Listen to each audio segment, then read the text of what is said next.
The closer you stand to the mirror, the faster your muscles grow. What? Hey guys, welcome. Is that really what? Welcome back to Healthy Living Scottsdale podcast. I'm your host, Coach Zach. I'm here with Coach Brandy and Coach JC. How we doing, guys? Doing great. Okay. With that opener, today we are talking about fitness myths, fact or fiction. We get a lot of things that our clients believe that just are simply not true. So, like, the closer you stand to the mirror, the faster your muscles grow. That's not true. However, some people think that it is based off of where they stand in the gym when they're lifting the weights.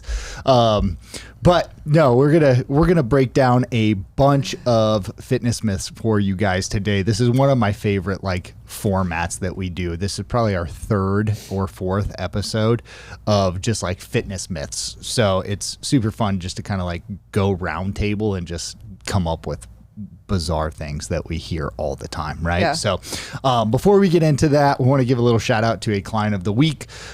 This week, we are recognizing Ashley Shemaine, who is been with us probably for about a year now, and is getting after it. He's seen some really great results, not just body composition wise, but strength as well. He's gotten really strong.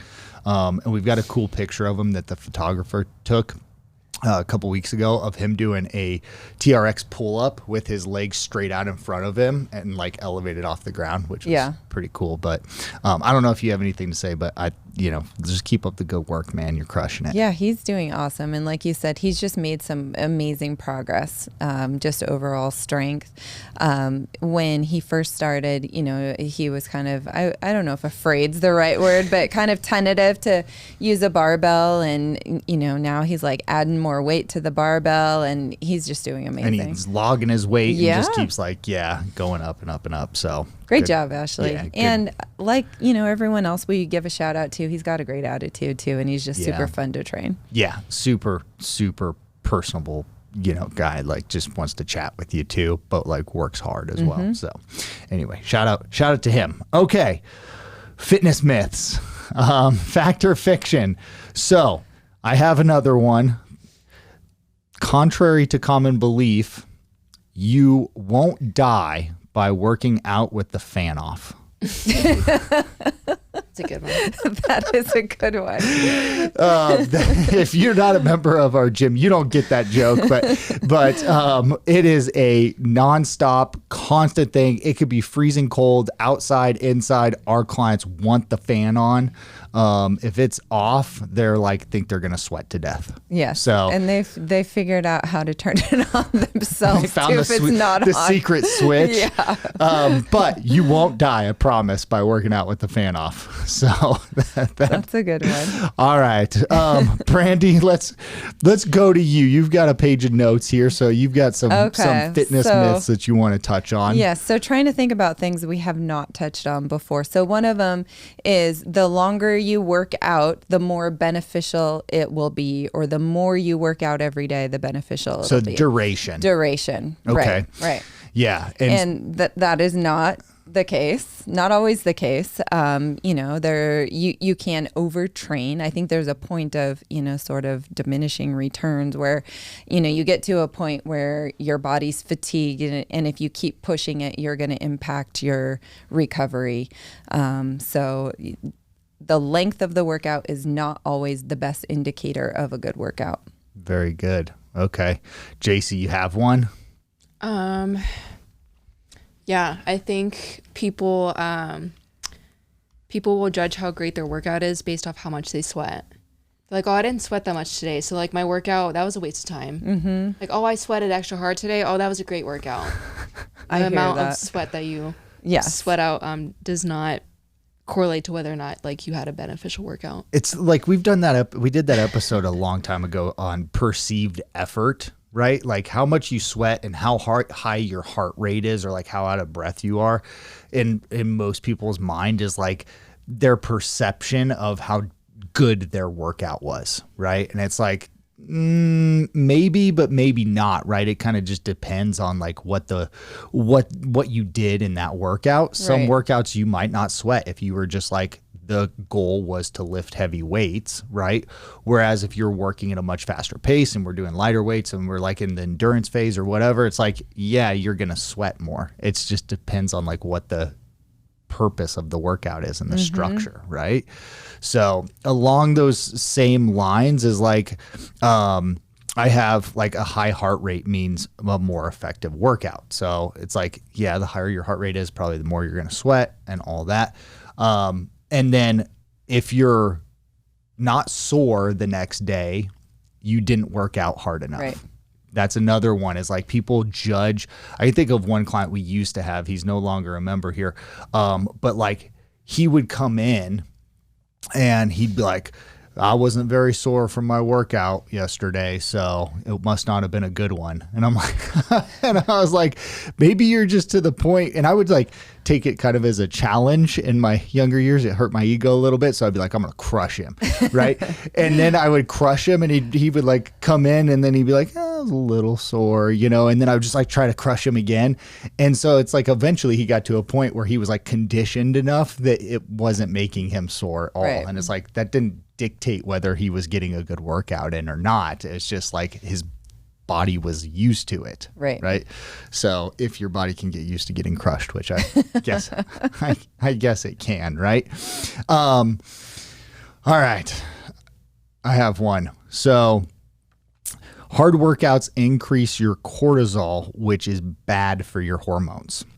So hard workouts do increase your cortisol levels, but that's not necessarily a bad thing for your hormones. So lots of women, especially around menopause, like they have adrenal fatigue issues and stuff. And they're like, hey, if I work out too hard, it's going to increase my cortisol levels. It's like there will, like any form of working out that's intense will always spike your cortisol levels a little bit. But research shows that that doesn't necessarily have like an inverse relationship with your sex hormones in a vacuum, right? So meaning that there's probably things that are negatively impacting your hormones that are beyond like what one hard workout is going to do or 5 hard workouts are going to do. So if your program is good and well balanced, and it's like there's times of intense workouts and then there's times of like where we do a deload week where it's not as intense,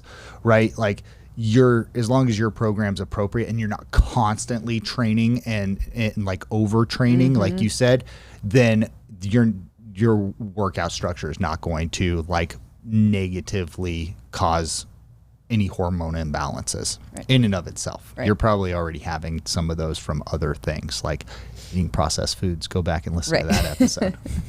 All right, Brandy, back to you. Okay. The next one I have is a 5-day juice cleanse is the key to fat loss. Yeah, everything. And that is not the case. Yes, in the short term, you can have some weight loss with a juice cleanse, but it also does some negative things too, like lowering your metabolism. And often, I know people that have done a juice cleanse, they do the 5-day juice cleanse, they lose a little bit of weight, but they haven't really changed their habits.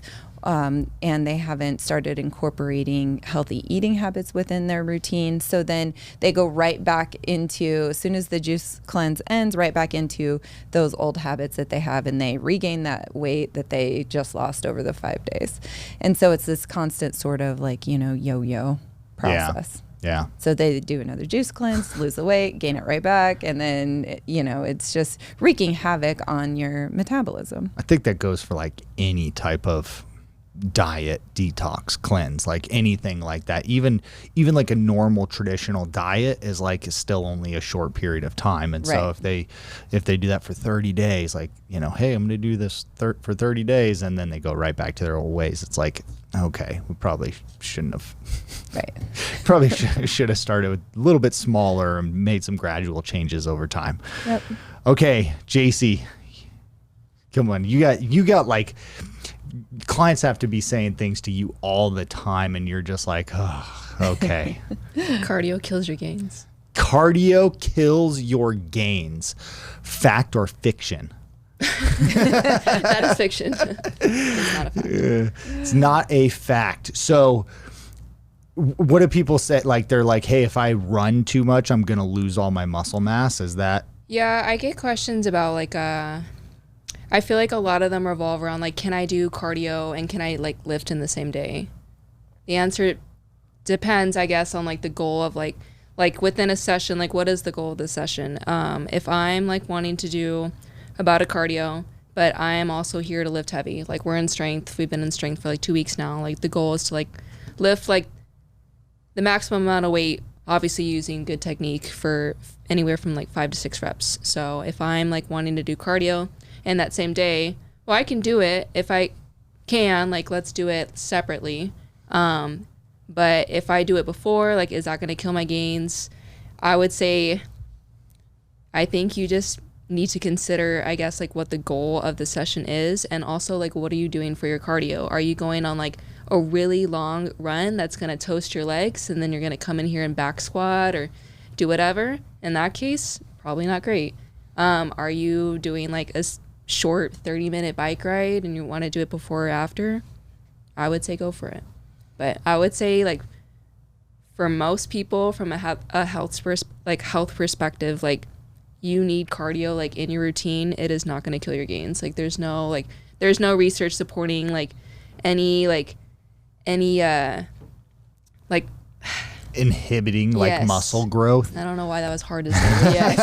Yeah. Okay, so like you can do cardio and lift weights and see good results from both. For sure. I'm going to piggyback off of that because I think there's a common misconception that you can't gain muscle and lose body fat at the same time. It's just very hard to do. It's just very hard to do.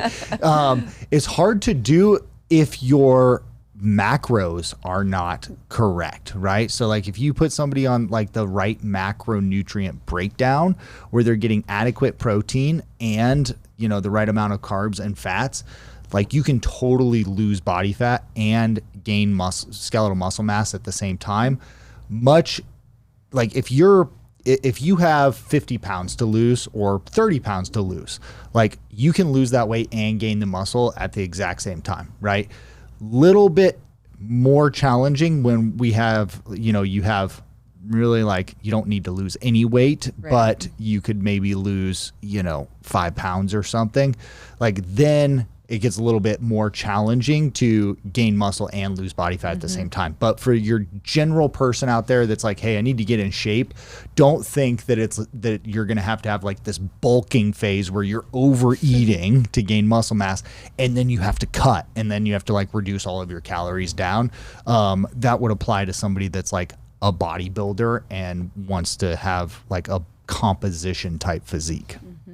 So I think where people go wrong, like with like wanting to like implement like cardio into their routine when they've like only been doing strength training, is that right? They're doing cardio like they want to lose weight, like, but they want to retain muscle, but they forget that like if you're adding like an additional 30 minutes to an hour of cardio, like in addition to like what you're doing in the weight room, like you're burning like way more calories than you have been. So you also need to like make sure that you are eating enough to like make up for those lost calories, because people are losing weight and they're blaming it on the cardio, like, oh, like the cardio is what's inhibiting my gains. I'm like, no, you're not eating enough to like recover from those sessions that you've now just added on 3 to 4 times a week. Yep. That's a great point. Yeah. And there's lots of people that they, go on like a really low calorie diet and then they start their fitness program and they don't adjust their calorie intake to match the added activity. And then they're like, why am I so tired? Why do I not feel good? They could possibly get injured because they don't have the nutrients that they need to fuel their body to recover. So there's a lot of things to that. It's like your nutrition should match your activity level, right? Okay, Brandy. Okay, so the next one I have is low fat or fat-free items that are labeled that way are always better than full fat items. So an example would be like a yogurt or something like that.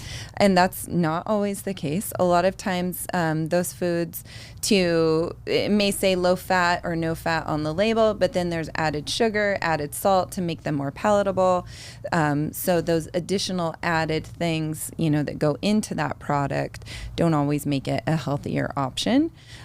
So I would, definitely consider, read nutrition labels, see what what's added to them so that they can be called low fat or no fat.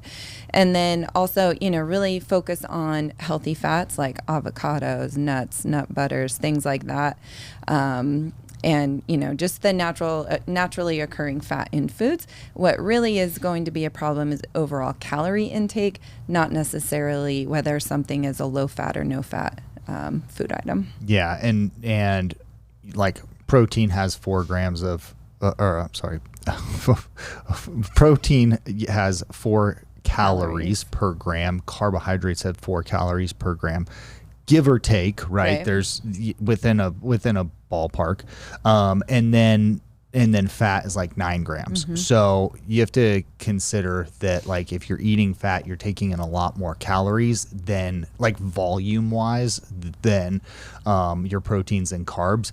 And if you were to look at like a serving size of any type of fat, it's like a serving of cheese is like the size of your thumbnail. Right. Right. Like who eats only that much cheese? Oh, I'm going to have like this, a mouse, right? Like a mouse is eating that much cheese. Right. So it's very easy to like underestimate the amount of calories that you're getting from fats.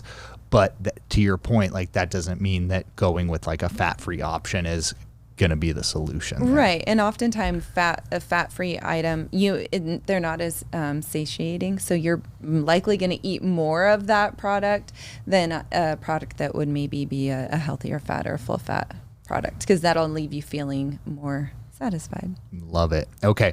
I'm gonna piggyback off of this one. Intermittent fasting is great for weight loss. So there are lots of benefits to intermittent fasting, but weight loss is not necessarily one of them, right? So if you think about like calories in, calories out, since we're talking about that, it's like if you shrink the window that you have to eat, then odds are you'll take in less calories, but not necessarily, because you might be hungry from skipping meals and shrinking that window. And then the foods that you choose might be higher in fat, higher in calories, and then like we're not really accomplishing anything. So there's lots of benefits for intermittent fasting, but it comes down to your reason why you're doing it. If you're doing it just for weight loss, there's probably a better route that we would want to go. All right, JC, you're up. We could discuss like the fat burning zone, which I've heard from clients and also many TikTok influencers as well, who claim that, I only want to burn fat for cardio, so I'm just going to do like really light walking so I can stay in the fat zone or the zone 2 or whatever. Fat burning zone does not necessarily mean that you are burning body fat. Yes, you are burning a little bit, but it's very, very little. You are using primarily like fats that are like floating around like in the blood and in the muscle, like triglycerides, fatty free acids, very, very, very little body fat. And even though it's called the fat burning zone, like you are still like, you cannot only use like one energy source like at a time. If you're doing like low intensity walking at an incline, biking, whatever, like yes, you are oxidizing like fat for fuel, but you are also using carbohydrates as well. Like there is no point in time where you can only like 100% use fat as a source. I think the closest you can get to that is sleeping, but still again, like you are gonna burn through carbs as well. So that is not true. You cannot just burn body fat by doing really, really, really low intensity walking just to stay in this fat burning zone. So this might surprise you, but I'm not like a big treadmill guy. Oh, really? But I remember when I first became a trainer at 24 Hour Fitness, all the treadmills had like, Yeah, they have the little. is that still like a thing? Yeah, it's still a thing. Okay, so like all the treadmill, they had like the fat burning zones, Yep. and then like based off of how fast you're walking and like how intense it is, it was like, oh, you're in the, and you could select programs and stuff to be in the fat burning zone.